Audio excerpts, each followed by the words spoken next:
Alright, get ready for some wild chemistry, because today I'm putting a super metal to the ultimate acid test.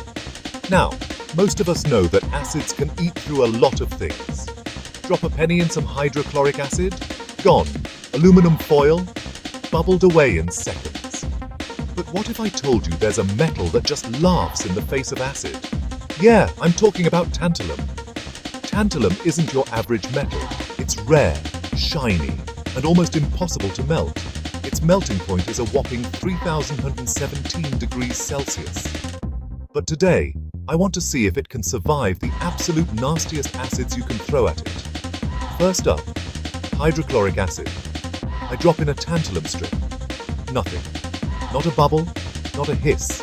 It's like dropping a rock in water. Next, sulfuric acid. This stuff can eat through skin, but tantalum, still no reaction.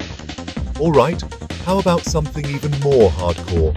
Aqua regia, a blend of nitric and hydrochloric acid that can dissolve gold. But our tantalum, still just chilling. It's like it's wearing an invisible force field. So, what's going on here? Tantalum forms a super tough oxide layer on its surface, so acids can't even touch the metal underneath. It's basically got built-in armor. If you want a metal for the most extreme conditions, think spacecraft, medical implants, or chemical reactors, tantalum is the one.